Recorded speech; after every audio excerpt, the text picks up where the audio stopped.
Hello guys, welcome to Alpha once again. How it feels to be in the top of the list. I was excited and nervous at the same time.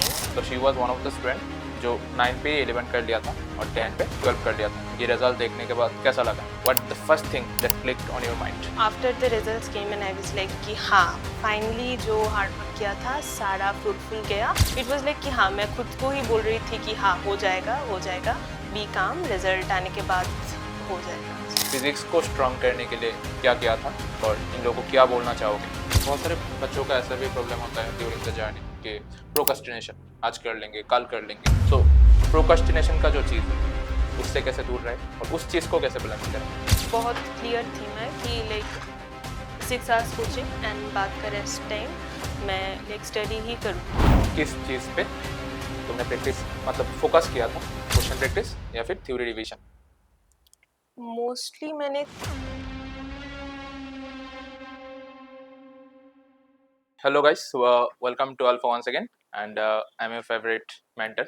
So today we are having a very special guest with us, Pritha Bhattacharya, who have secured expected 5th rank in the state in NEET 2025, and who has secured 550 marks in this toughest year as well. So getting 550 is huge, as you have seen the paper, and not only this much. She has also secured 98.6 percentile in JEE. Being a NEET aspirant, she has secured 98.6 percentile in JEE, which is more than many JEE topper.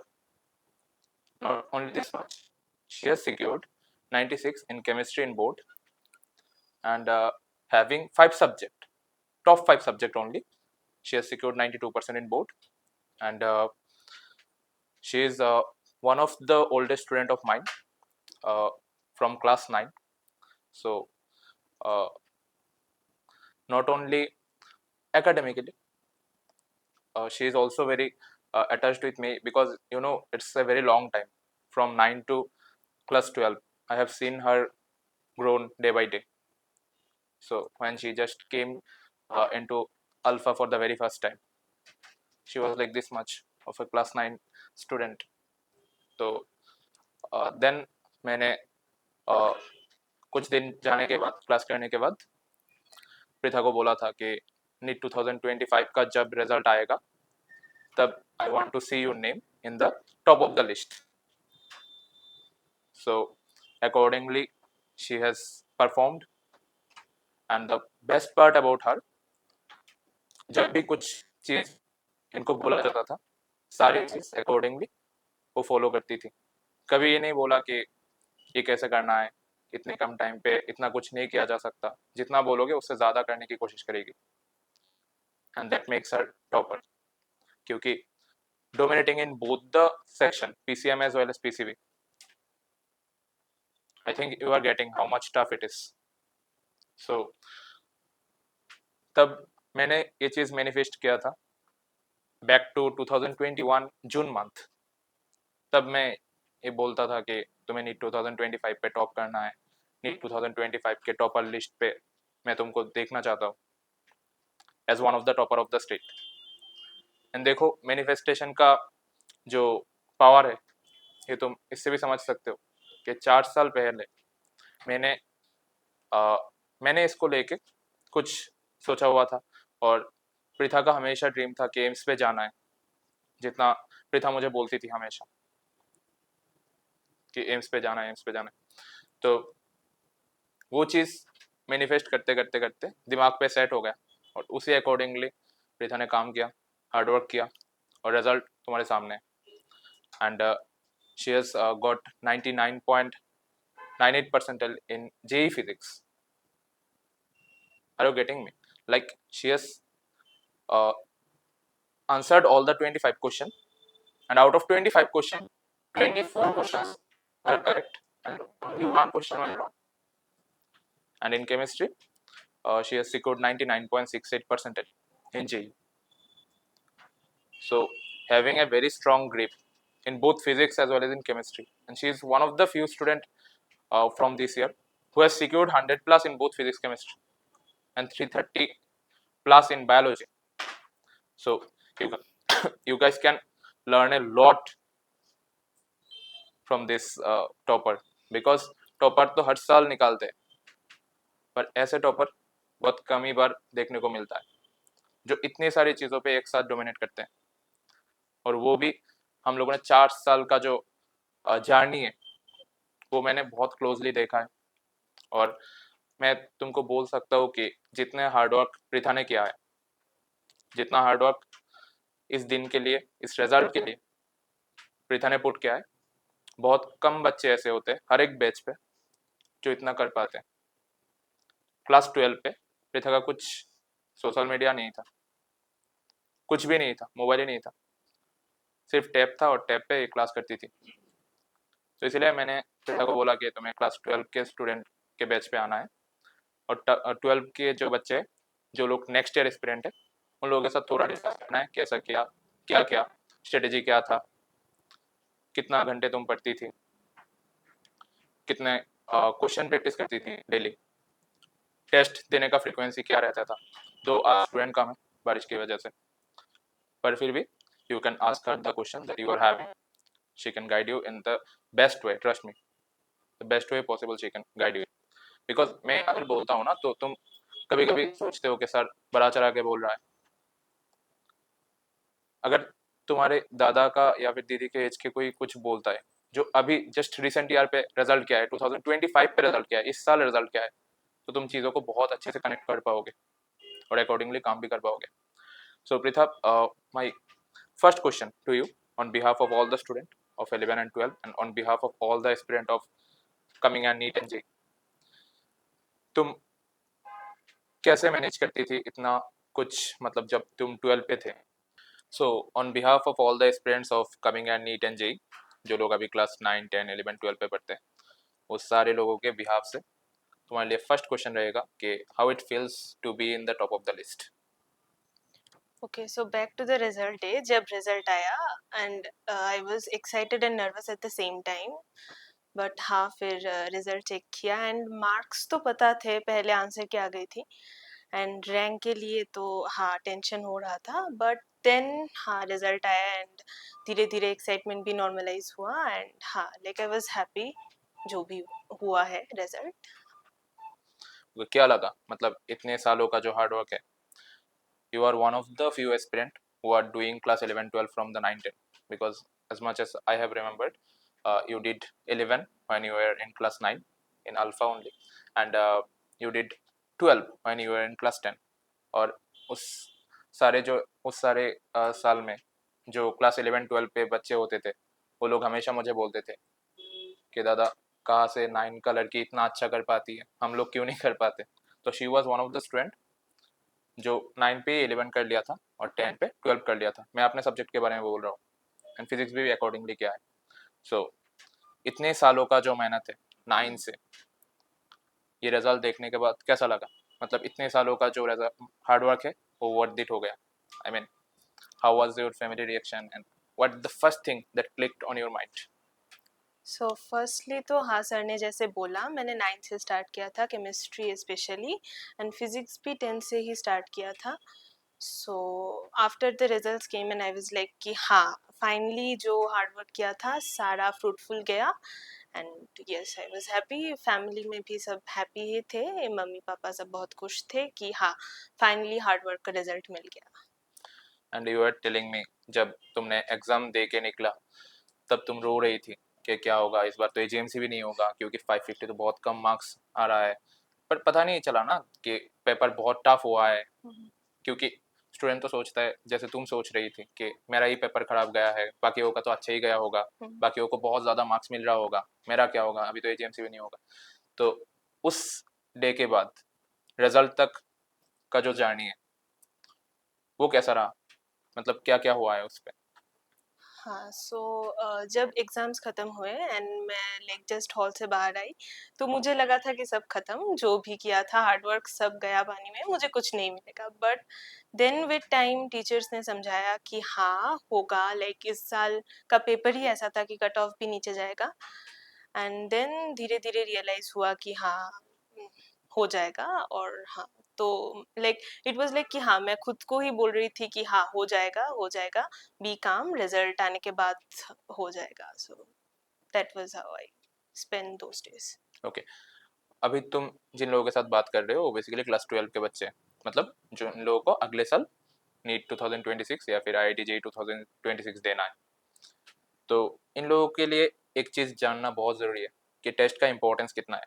मतलब तुम last पे बहुत ज़्यादा frequently test देते थे, mock test देते थे, तो और देना भी चाहिए क्योंकि अल्टीमेटली वही चीज़ लेवल अप करती है. तो मॉक टेस्ट का क्या इंपॉर्टेंस रहा पूरा जर्नी पे, और टेस्ट का फ्रीक्वेंसी क्या रहनी चाहिए पूरे साल और लास्ट के महीनों पे स्पेशली. ओके, सो पूरे साल लाइक मेरा टेस्ट का स्केड्यूल ऐसा रहता था कि मैं मंथली टेस्ट देती थी एंड वीकली भी टेस्ट देती थी एंड कभी कभी फोर्टनाइटली भी टेस्ट होता था. And in the last month मैंने अप्रॉक्स लाइक रोज ही एक एक टेस्ट दिया था इन ऑफलाइन मोड. सो ज़्यादातर टेस्ट ऑफलाइन देने की कोशिश करो, like it's very beneficial and mistake analysis बहुत ज़्यादा इम्पॉर्टेंट है. मैंने तो in fact like up to the last exam that I give the last mocks मैंने सबको बहुत अच्छे से एनालाइज किया था. सो या that was my strategy. Okay, and daily का शेड्यूल क्या होता था, मतलब कितने आवर पढ़ना होता था, और ऐसा कुछ शेड्यूल होता था कि आज ये करना है और ये सब खत्म करना है जैसे भी तैसे, और आज का जो टारगेट है वो इतने टाइम तक फिनिश करना है, ऐसा कुछ होता था या फिर फ्रिक्वेंटली करती थी? मुझे पता है पर इन लोगों को भी तो पता होना चाहिए क्योंकि since they are the next year aspirant. So it was like कि मैं कोचिंग जाती थी या लाइक जो भी ट्यूशंस होते थे एंड फिर आके जो भी पढ़ाया गया है वो मैं रिवीजन करती थी एंड अगर कुछ टेस्ट है तो उसके लिए भी पढ़ती थी. एंड ऐसा कुछ लाइक टाइम फिक्स नहीं था. जैसे कि 6 आवर्स कोचिंग हो गया एंड बाकी जितना टाइम मुझे मिलता था I I like to utilise that time like in covering all that has been taught in the classes. बस इतना ही था. And physics is one of the nightmare to all the PCB aspirant specially. मतलब उन लोगों का physics बहुत हिला हुआ होता है और ये लोग बहुत डरते हैं फिजिक्स को लेके. So and you are one of the aspirant जिनका इस साल फिजिक्स बहुत अच्छा था, जैसे कि हम लोग JEE के रिजल्ट पे भी देख सकते हैं, बोर्ड के रिजल्ट पे भी देख सकते हैं, और नीट पे भी तुम्हें फिजिक्स पे बहुत अच्छा मिला है. मतलब तो JEE एडवांस से क्वेश्चन आ गया, फिर भी तुमने बहुत अच्छा किया उस हिसाब पे. सो फिजिक्स को स्ट्रॉन्ग करने के लिए क्या किया था और इन लोगों को क्या बोलना चाहोगे? फर्स्टली फिजिक्स तुम जिस भी टीचर के पास जाते हो उनके नोट्स थरोली पढ़ो एंड देन न्यूमेरिकल्स करो एंड अपने ऊपर कॉन्फिडेंस रखना बहुत ज़रूरी है कि हाँ लाइक मैं अगर 50 न्यूमेरिकल्स भी कर रही हूँ अगर उससे मुझे कॉन्फिडेंस आ रहा है देन दैट्स इनफ. तुम्हें सोचना भी नहीं है कि लाइक दूसरा जो एस्पिरेंट है वो कितना कर रहा है. Just focus on your self and हाँ हो जाएगा. लाइक फिजिक्स एक ऐसा सब्जेक्ट है कि तुम अगर पेशेंटली करोगे तो हो जाएगा. और इस साल का बायो पेपर भी बहुत लेंदी था, मतलब getting 330 plus in this paper is one of the huge thing that you have accomplished out of all the thing. So what about bio? मतलब इतना लेंदी पेपर होने के बाद भी तुम मुझे बोल रही थी कि 50 मिनट पे मैंने बायो कंप्लीट कर लिया था, और मैंने सोचा था कि 1 घंटा मैं फिजिक्स को दूंगी और 1 घंटा केमिस्ट्री को, पर 50 मिनट पे बायो खत्म करना इतनी लेंदी पेपर को, वही एक बहुत बड़ी बात होती है. तो बायो को कैसे प्रिपेयर किया था और बायो को लेके क्या बोलोगे सबको? मतलब NCERT कवर करे या फिर NCERT के बाहर भी कुछ पढ़े, और इतना लेंदी पेपर आ जाए तो कैसे बैलेंस करे सारी चीज़? ओके, सो बायो का पेपर इस साल ऑनेस्टली लेंथी था बट एनसीईआरटी अगर अच्छे से किया हो लाइक जब मैं 11th 12th में थी तो मुझे लगता था कि जब जिन लोगों ने अच्छा स्कोर किया है वो लोग बोलते थे कि एनसीईआरटी इतनी अच्छे से पढ़ी होनी चाहिए कि before the exam when you open the book and you are like कि हाँ सब कुछ याद है. बट हाँ जब मैं गई थी एग्जाम देने आई रियलाइज्ड कि हाँ सब कुछ एक्चुअल में रटा हुआ है एंड तुम्हें भी ऐसे ही पढ़ना है कि ऐसे पढ़ो बायो को कि एग्जाम में जब क्वेश्चंस आए तो तुम्हें लाइक विजुअलाइज होने लगे कि ये कौन से पेज का था. सो ऐसे बायो को लाइक डाइसेक्ट करके पढ़ो तुम लोग. हाँ वही. और MCQ क्वेश्चन का डेली फ्रीक्वेंसी क्या होनी चाहिए? डेली प्रैक्टिस करनी चाहिए या फिर वीकली हम लोग करते हैं टेस्ट के थ्रू, मतलब टेस्ट देते प्रैक्टिस कर लेते, या फिर अगले जो टेस्ट आने वाला है उसी अकॉर्डिंगली प्रैक्टिस करें, या फिर डेली कुछ कुछ क्वेश्चंस को लेकर प्रैक्टिस करना होता है, तुमने क्या किया था? मैंने तो डेली ही एक सेट ऑफ क्वेश्चंस प्रैक्टिस किया था in all the three subjects, physics, chemistry and bio. And हाँ, ये मेरे लिए एफिशिएंट था ये मेथड, सो मैंने इसको फॉलो किया था।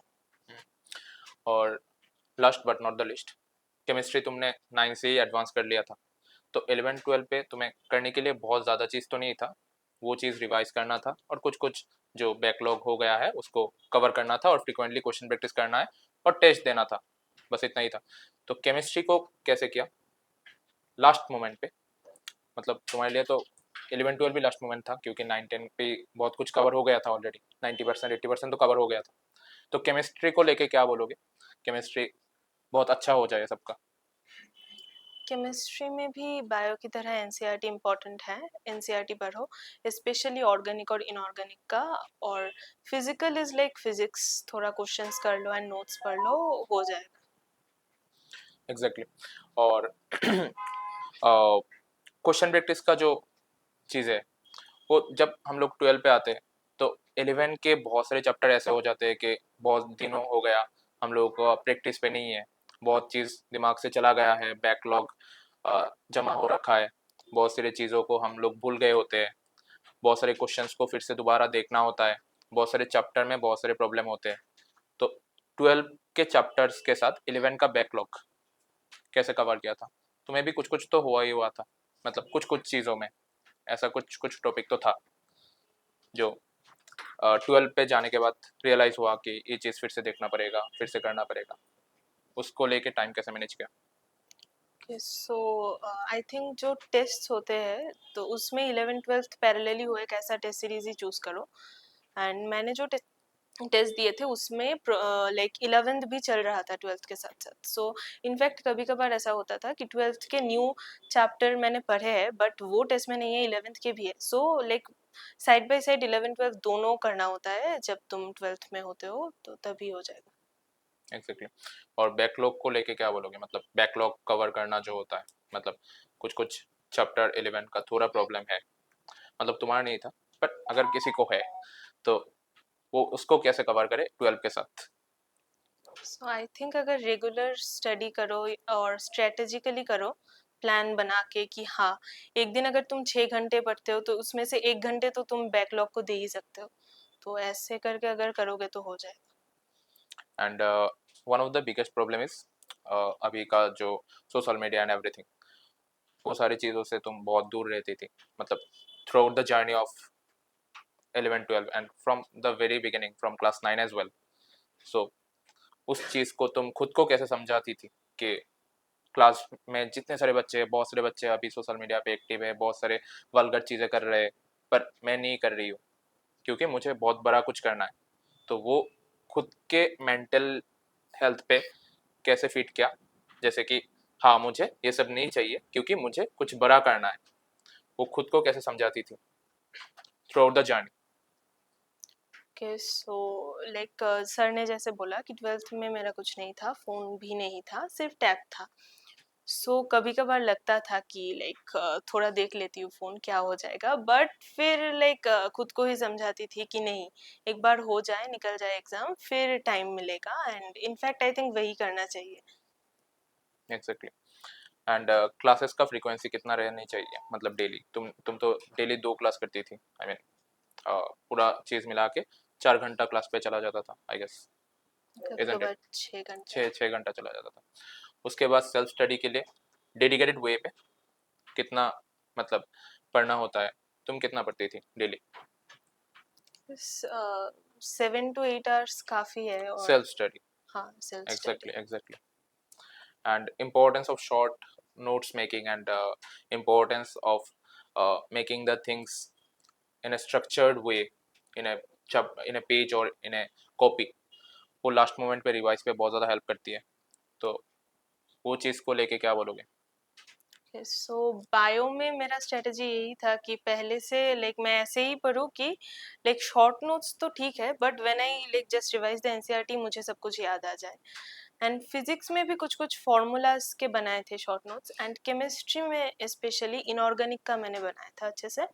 एंड वो मैंने एग्जाम के एक दिन पहले भी पूरा रिवाइज किया था इनऑर्गेनिक, पूरा लाइक फुल जो है 11th 12th में। और मैं ना हमेशा क्लास में बोलता रहता हूँ, तुम लोगों के क्लास में भी हमेशा बोलता था कि एग्ज़ाम के पहले जो प्रेशर होता है वो बहुत ज़्यादा होता है, और वो तुम्हें तभी पता चलेगा जब तुम खुद एग्ज़ाम देने जाओगे। सो वो चीज़ अभी तुमने ओवरकम कर लिया है, वो देख लिया है। तो उसके बारे में थोड़ा बता दो इन लोगों को कि एग्ज़ाम के पहले जो प्रेशर होता है वो कैसा होता है और उसको कैसे डील करना होता है। Though you are in topper list, हमेशा मतलब हमेशा तुम सब चीज़ों में टॉप करती थी, छोटे से मतलब क्लास 9 से मैं देख रहा हूँ। So being in the top, फिर भी प्रेशर तो बहुत ज़्यादा होता ही है। तो उस चीज़ को कैसे ओवरकम करें और कैसे हैंडल करें। सो आई फील कि स्ट्रेस एक ऐसी चीज़ है कि अगर तुम वो दिमाग में रख के एग्ज़ाम में जाओगे तो एग्ज़ाम बर्बाद हो जाएगा। तुम्हें अपने आप को काम करना है, समझाना है कि like I have to be calm. फिर जब तुम जाओगे एग्ज़ाम देने तो like everything will be perfect. So इस मेंटालिटी से जाना होगा एग्ज़ाम में, तभी जाके सब ठीक होगा। Exactly, it is just like another day, another exam, like you used to give in the mock test and in the regular test, like she said.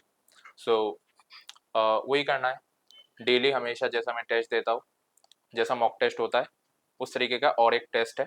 ऐसा कुछ नहीं है कि मेन नीट एग्जाम में देने जा रहा हूँ या फिर देने जा रही हूँ, मेन जी या फिर मेन आईआईटी देने जा रहा हूँ, ऐसा कुछ नहीं होता है। जस्ट और एक दिन और एक टेस्ट जो मैं हमेशा देता हूँ। इसलिए जो लोग बहुत ज़्यादा फ्रिक्वेंटली टेस्ट देते हैं उन लोगों का रिजल्ट अच्छे होने का बहुत ज़्यादा चांसेस होते हैं। और सारे टॉपरों के बातों में तुम एक चीज़ तो कॉमन मिलेगा तुमको, कि मैं बहुत ज़्यादा फ्रिक्वेंटली टेस्ट देता था या फिर देती थी। इतना ज़्यादा फ्रिक्वेंटली मैं टेस्ट देता था कि it was just like a normal day, normal another exam, just like mock test. So मुझे प्रेशर फील ही नहीं हुआ, क्योंकि ऐसे भी बहुत सारे अच्छे स्टूडेंट होते हैं, बहुत सारे टॉपर स्टूडेंट ऐसे भी होते हैं जिन लोगों का प्रिपरेशन बहुत अच्छा होते हैं, पर फिर भी एग्जाम के दिन डिलीवर कर नहीं पाते, क्योंकि प्रेशर कैसे हैंडल करें वो नहीं जानते। जैसे कि तुम लोगों के बैच में बहुत सारे बच्चे ऐसे हैं जिन लोगों को हमेशा मॉक टेस्ट पे ज़्यादा मिलते थे, पर एग्जाम के दिन उतना अच्छा कर नहीं पाए, क्योंकि लैक ऑफ रिविजन बोल सकते हो, या फिर रिविजन अच्छा होगा, पर एग्जाम के दिन पे प्रेशर को कैसे हैंडल करें। और अगर रिवर्स कंडीशन आ जाए, नीट के पेपर पे अगर दो चार एडवांस का पेपर आ जाए, दो चार एडवांस का क्वेश्चन आ जाए, उसको कैसे डील करना होता है, रिवर्स कंडीशन पे खुद को कूल काम रख के परफॉर्म कैसे करे वो नहीं पता होता है। और इसीलिए being a very good student they couldn't deliver. So वो बहुत इंपॉर्टेंट चीज प्रीथा ने बोला है। सो if you are having any kind of query, any kind of questions towards Pritha, then you can ask accordingly. She will answer all the thing, anything which you want to know. Yeah, sure. You can ask Bengali in well, okay? Yeah. आपने जो अभी बोला the last time आपने notes revise किए at the peak time, जैसे कि पूजा के बाद अक्टूबर के लास्ट में और दिसंबर नवंबर में हमारे जो प्री बोर्ड्स भी होते हैं, प्रैक्टिकल एग्जाम भी होते हैं, तो उसके टाइम पे हम कैसे उसको कवर अप करें, जैसे कि हमारा रिविजन भी चल रहा हो और हम स्कूल के लिए और प्री बोर्ड के लिए भी prepare. Okay, basically he is asking कि लास्ट मोमेंट पे तो हम लोग को पता चल गया है कैसे क्या करना पड़ेगा, कैसे रिवाइज करें, कैसे टेस्ट देना पड़ेगा, पर पिक मोमेंट पे मतलब जब यार बीच पे हो तब चीज़ों को कैसे बैलेंस करें, जैसे करके प्री बोर्ड या फिर बोर्ड टाइप के एग्जाम जो हो वो भी अच्छा हो जाए, ट्यूशंस का जो एग्जाम हो रहा होता है वो भी अच्छा हो जाए, ये ना। ओके। सो प्री बोर्ड में तो सब्जेक्ट वाइज होता है, सो 12th का जो भी सिलेबस है वो पूरा कर लेना है तब। सो तब 12th एक बार रिवीजन हो जाएगा पूरा। एंड जब वो प्रैक्टिकल एग्जाम्स होते हैं उसमें लाइक इतना भी स्ट्रेस नहीं होता है, लाइक होता है बट थोड़ा बैलेंस करना होता है, फिर हो जाता है, like you have to stay calm, हो जाएगा सब। ओके, मतलब हमेशा एक रिवीजन का फ्रीक्वेंसी बना रहनी चाहिए जो पूरे साल चलाना है। बैकलॉग के लिए अलग सा स्ट्रेटेजी, 12 हम लोग फ्रीक्वेंटली कवर करेंगे, और 11 का लिए तुम्हें वक्त निकालना ही पड़ेगा डेली वीकली, जैसा करके तुम्हें टेस्ट का सिलेबस हो उसी अकॉर्डिंगली करते जाओ और कवर हो जाएगा सब कुछ। या एनीवन? या sure. How many times you have revised NCERT before the exam or throughout the year? Throughout the year, very good. Through out the year bio का तो बहुत बार ही पढ़ा था, लाइक फुल ऐसे सोचूंगी तो 7-8 बार होगा, बिकॉज मॉक्स में ही 5 बार हो जाता है एक्चुअली। फुल सिलेबस 3 हो जाते हैं, like at the least side, like 3 तो हो ही जाते हैं। फिर ऐसे देखो तो हाँ 7-8 बार हो गया था बायो और केमिस्ट्री का। एंड फिजिक्स का एनसीईआरटी इम्पोर्टेंट है, बट उसके नोट्स ज़्यादा इम्पोर्टेंट है। Exactly. Anyone? Yeah, sure. Biology में स्पेशली जो बॉटनी का पार्ट है उसमें जो बहुत सारे एग्जांपल्स हैं वो कैसे बायोलॉजी के बोटानी के पार्ट्स पे बहुत सारे एग्जाम्पल जो है वो कैसे याद रखना है, लाइक इनऑर्गेनिक केमिस्ट्री बेसिकली। तो कोई शॉर्टकट नहीं है, बार बार पढ़ना पड़ेगा फिर ही याद होगा। निमोनिक्स होते हैं थोड़े बहुत, बट उससे इतना ज़्यादा याद नहीं रहता। बार बार पढ़ो, 10-12 बार पढ़ो, लाइक इंटरवल्स में रिविजन करो, हो जाएगा, एग्जाम आते आते हो जाएगा। And you are one of the few students from this year who has secured very good percentile and very good marks in JEE and NEET in both the exam. So I am asking you, JEE और NEET का level को लेके बहुत सारे confusion होते हैं बहुत सारे स्टूडेंट के माइंड पे, और तुम जब स्टूडेंट थी तुम्हें भी बहुत बार हुआ था, मतलब JEE का पेपर और NEET का पेपर सब लोग सोचते हैं अलग है, JEE का प्रिपरेशन का पैटर्न अलग होता है, NEET का प्रिपरेशन का पैटर्न अलग होता है, ऐसे बहुत सारे गार्जियन बहुत सारे स्टूडेंट सोचते रहते हैं। पर you are one of the student who has secured almost 180 plus in JEE and 550 in NEET। मतलब तुमने फिजिक्स केमिस्ट्री को दे के ही तुमने बहुत अच्छा स्कोर कर लिया था, मतलब JEE पे मैथ्स को छोड़ के ही। तो फिजिक्स केमिस्ट्री का लेवल के बारे में क्या बोलोगे बहुत सारे स्टूडेंट को जिन लोगों का कन्फ्यूजन हो रखा है कि नीट का लेवल अलग होता है, JEE का लेवल अलग होता है, क्या करूँ या फिर बैलेंस कैसे करें? ओके, सो आई थिंक कि एक स्टैंडर्ड लेवल मेंटेन करो जिससे तुम्हारा मेंस, नीट एंड बोर्ड्स तीनों हो जाएगा। एग्जैक्टली। मैंने कभी भी लाइक अलग करके ऐसा नहीं पढ़ा कि ये बोर्ड्स के लिए है या फिर ये नीट के लिए है। लाइक जो क्लासेस में बताया जाता है वही करो, एंड क्वेश्चंस करो कम्पिटिटिव एग्जाम्स के लिए एक्स्ट्रा। एंड मैंने इनफैक्ट कभी भी लाइक बोर्ड्स के लिए जो सब्जेक्टिव लाइक टाइप क्वेश्चंस होते हैं 5 मार्क के एंड बड़े बड़े क्वेश्चंस, वो भी मैंने कभी लाइक एज सच प्रैक्टिस नहीं किया था। बिकॉज हाँ, तुम्हें अगर कंसेप्ट पता होता है तो तुम लिख आराम से दोगे जाके। लिख हाँ सकोगे। ऐसे भी बहुत सारे स्टूडेंट होते हैं जिन लोग सोचते हैं कि बोर्ड के लिए मैं सेपरेट ट्यूशन रख लूँ बोर्ड के लिए कुछ सेपरेट कर लूँ, एंट्रेंस का टीचर ये है, बोर्ड का टीचर ये है। ये बहुत कन्फ्यूजन होता है स्पेशली 11 के स्टूडेंट के अंदर। मतलब जो लोग अभी अभी सिर्फ रिसेंटली 11 आए हुए हैं वो लोग सोच रहे हैं कि एंट्रेंस के लिए मैं इन सर के पास जाऊंगा, बोर्ड के लिए इन सर के पास जाऊंगा जो बहुत बड़ी एक बकवास है। सो उसको लेके थोड़ा क्लेरिफाई कर दो कि बोर्ड एंड एंट्रेंस सेपरेट कुछ नहीं होता, सिर्फ कॉन्सेप्ट जनरेट करना होता है। अगर मेरे अंदर कॉन्सेप्चुअल डेप्थ है तो मैं सारी एग्जाम पे अच्छा कर लूंगी। हाँ, दैट्स ट्रू। ऐसा ही होता है कि लाइक तुम्हें सिर्फ कॉन्सेप्ट पता होना चाहिए एंड फिर तुम सब कर लोगे, मैनेज कर लोगे। Exactly. Anyone having any other question? Yeah, sure. Which book did you use for question practice? The best book is definitely the module of the institute that you are studying, and accept that. Accept that. Biology, biology में तो जो NCERT exemplar होता है वो, and NCERT word to word एक book होता है वो हो, एंड बाकी जो कोचिंग के मॉड्यूल्स होते हैं that's enough I guess. Physics C P Singh and again coaching के मॉड्यूल्स। And chemistry, ये भी बोल दो। केमिस्ट्री भी कोचिंग के मॉड्यूल्स। एंड मैंने बहुत सारे बुक्स लिए थे जो like organic, physical and inorganic separately है, but at the end NCERT से ही आएगा। एनसीईआरटी ही Exactly. पढ़ो अच्छे से, and side by side coaching के She modules. was very clear in her mind कि मुझे नीट बहुत अच्छे रैंक के साथ क्लियर करना है ताकि मुझे एम्स मिल जाए। इसने ऐसा कुछ नहीं किया कि अभी नीट का हो गया तो एडवांस कर लेते हैं, मेंस का हो गया तो नीट कर लेते हैं। ऐसा कुछ नहीं होता है, नीट और मेंस का लेवल एक जैसा होता है। तो you should be clear enough in your mind कि मुझे करना क्या है, मैं कहाँ जाना चाहता हूँ और इसके लिए मुझे क्या क्या करना पड़ेगा। बहुत सारे स्टूडेंट ऐसे होते हैं कि जिन लोगों को पता ही नहीं है क्या करना है, एक बार सोचते हैं ऐसा कर लिया तो इसके बाद ये करेंगे, ऐसा नहीं हुआ तो फिर ये कर लेंगे। तो दैट्स वाई ये चीज़ बहुत इंपॉर्टेंट है कि तुम अपने दिमाग पे क्लियर रखो कि तुम्हें क्या चाहिए और उसी अकॉर्डिंगली डिसाइड करो क्या क्या करना पड़ेगा, इजंट इट? मतलब खुद के दिमाग पे तो ये क्लियर होनी चाहिए ना कि मुझे क्या क्या करना है, क्या एग्जैक्टली मुझे चाहिए. So anyone having any other question? Yeah, sure. How much crucial are PYQs How for much crucial? achieving good rank in any of the competitive exams?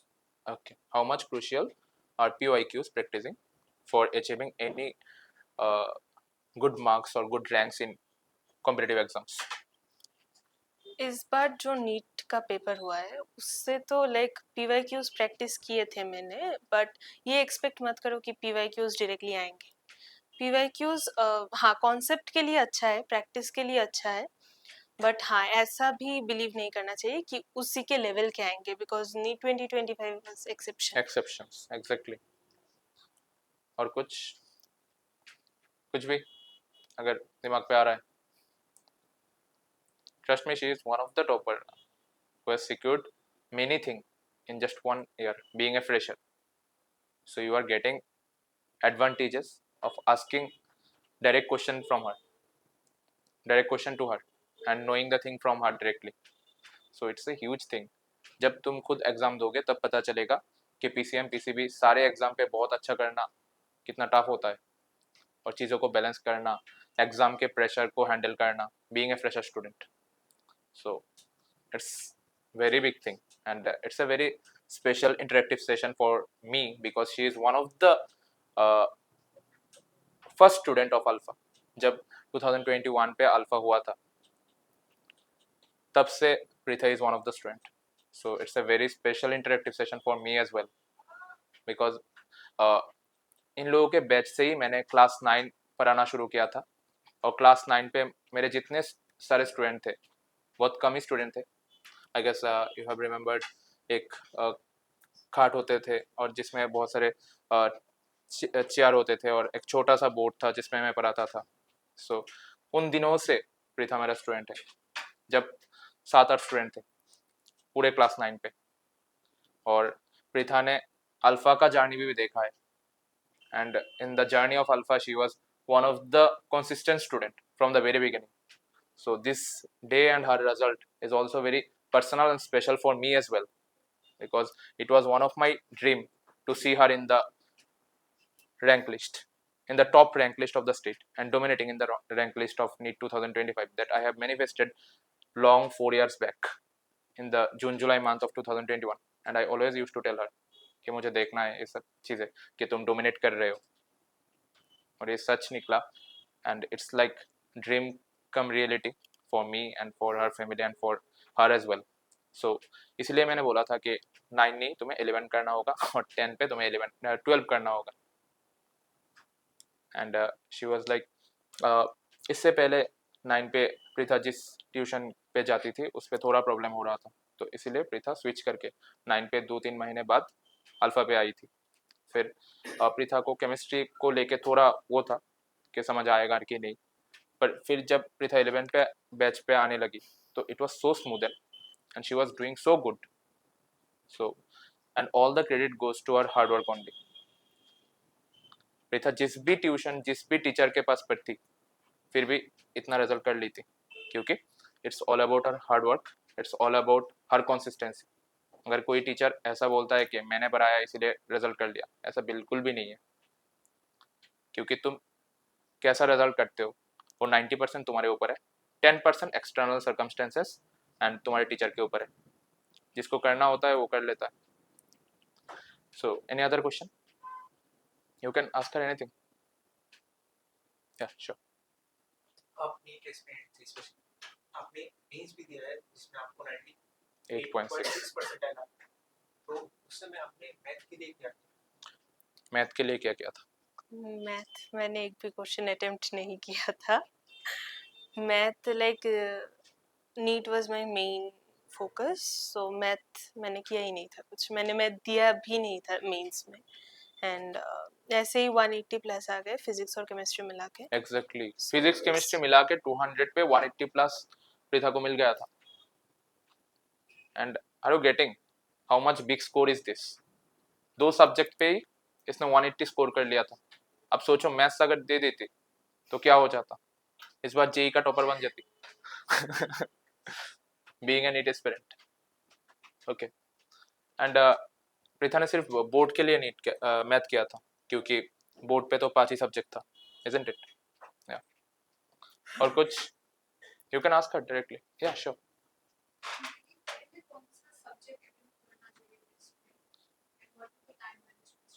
पहले कौन सा सब्जेक्ट अटेम्प्ट करना चाहिए टेस्ट पे and what is the time management? So मैंने bio किया था, my sequence was bio then physics and then chemistry. And bio में like 45 minutes to 50 and the rest time equally physics और chemistry में दे दो। और अगर केमिस्ट्री लाइक थोड़ा ठीक हो तो फिजिक्स में ज़्यादा टाइम देने की कोशिश करो। एग्जैक्टली, अगर केमिस्ट्री पेपर इजी निकलता है तो फिजिक्स पे ज़्यादा टाइम दे दो। और एनी अदर क्वेश्चन? और बहुत सारे बच्चों का ऐसा भी प्रॉब्लम होता है ड्यूरिंग द जर्नी कि प्रोक्रेस्टिनेशन, आज कर लेंगे, कल कर लेंगे।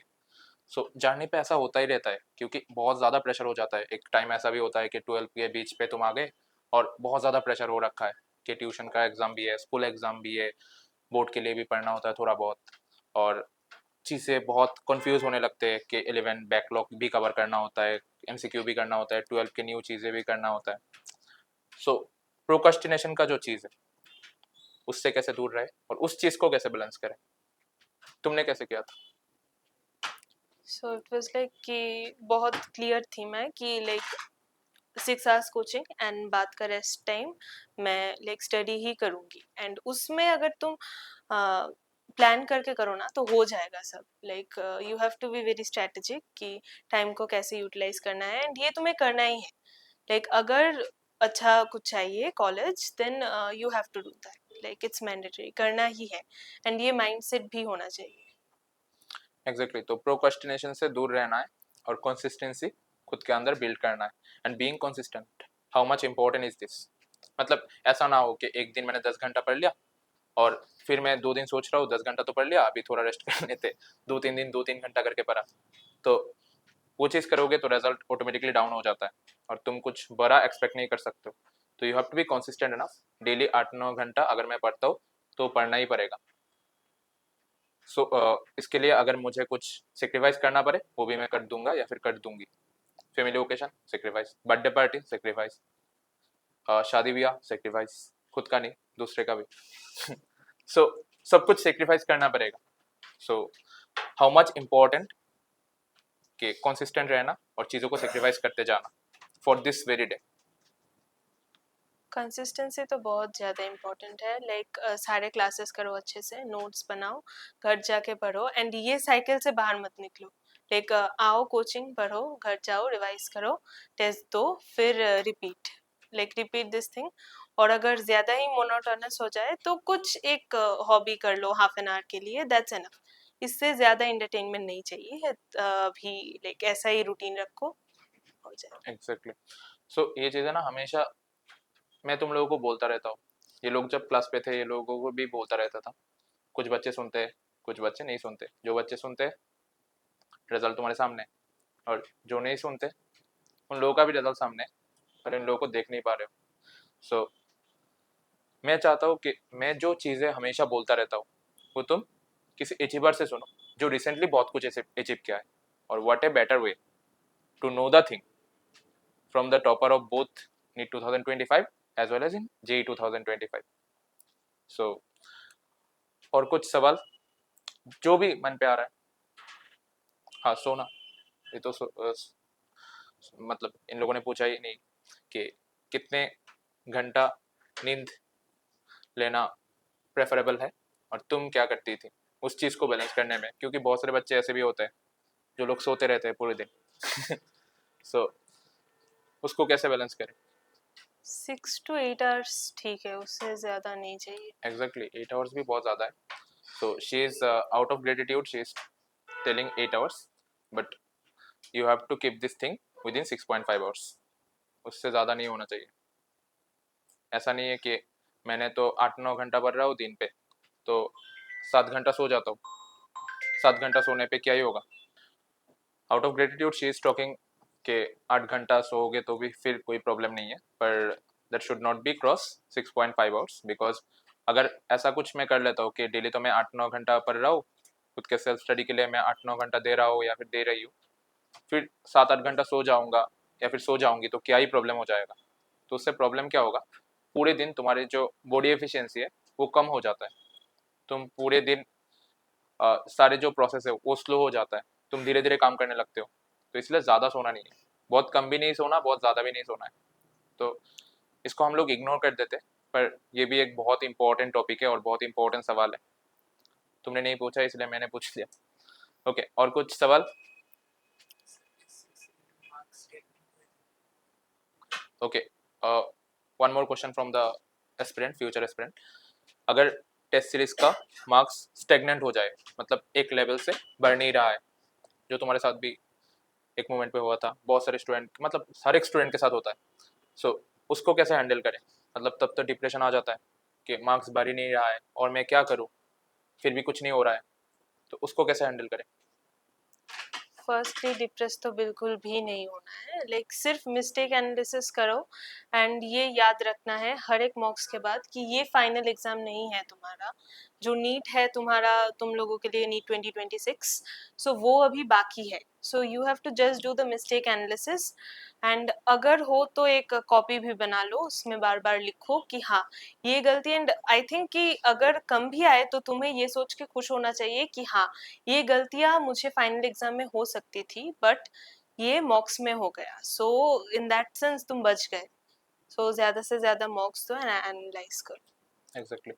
And she's also getting many GMC from North India as well as from South as well. So getting all the things, वो भी एक बहुत बड़ी चीज़ होती है कि तुम्हें चॉइस मिल रहा है, स्पेशली वो भी मेडिकल पे, कि तुम कौन सी कॉलेज पे जाओगे। वो बहुत कम बच्चों को मिलता है, जो लोग AIQ पे भी पार्टिसिपेट करते हैं उनमें से बहुत सारे कम बच्चों को ही ये चांस मिलता है कि एक ऐसा मार्क्स आ जाए कि मुझे बहुत सारे कॉलेज आ रहा होगा, मुझे पता है, और उससे मैं सिलेक्ट कर सकता हूँ या फिर सिलेक्ट कर सकती हूँ। सो any questions regarding the exam pressure and exam handling and about the thing that she is facing right after selections? दो, पहले तो सिलेक्शन होना ही बहुत बड़ी बात होती है पहले तो उसके बारे में सोचना चाहिए, फिर तो सब कुछ ऐसे ही हो जाता है। Okay, any question? के लिए आपने मतलब एग्जाम के 1-2 महीने पहले किस चीज पे ज्यादा फोकस किया था, क्वेश्चन प्रैक्टिस पे या थ्योरी? एग्जाम के 1-2 महीने पहले किस चीज पे तुमने प्रैक्टिस, मतलब फोकस किया था, क्वेश्चन प्रैक्टिस या फिर थ्योरी रिवीजन?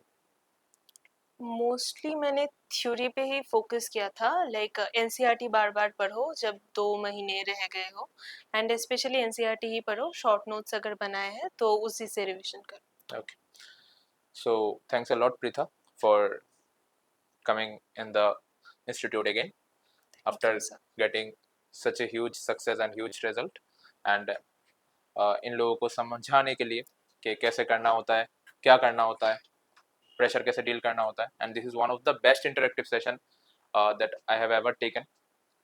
तुम यूट्यूब पे जाओगे तो अल्फा के हर एक साल का टॉपर का इंटरव्यू तुम्हें मिल जाएगा, जिसपे मैं होता हूँ, मैक्सिमम पे तो मैं ही हूँ तो क्योंकि it's also feel very special for me as well कि इतने हार्डवर्क के बाद, इतने मैनिफेस्टेशन के बाद, इतने सपने के बाद जब वो रियलिटी पे आते हैं, so it's not just a success for the respective student, it's a success for the mentors as well. Like specially मेरे लिए तो ये बहुत बड़ी बात होती है क्योंकि मैं हर एक स्टूडेंट के साथ बहुत ज़्यादा कनेक्टेड होता हूँ। So and for her, I mean, in the case of the Pritha, it's very personal and special for me because she is one of the first student of Alpha, like I have said earlier as well. So thanks again, and बहुत कुछ तुम लोग समझ पा रहे हो, क्या क्या करना पड़ेगा, क्या क्या करना होगा और क्या नहीं करना होगा। The most important thing is that. So I would expect a huge round of applause again for Pritha. So Pritha, very soon we will have our Alpha Day as well. So in which all the achievers from NEET 2025, JEE 2025, IIT 2025 and Board 2025 will come all together, and we will have a huge success party in any of the good places we are having in Agartala in the state. So you are already invited because you are the first student of Alpha, and that's why you are invited in the first in the very first thing I'm doing.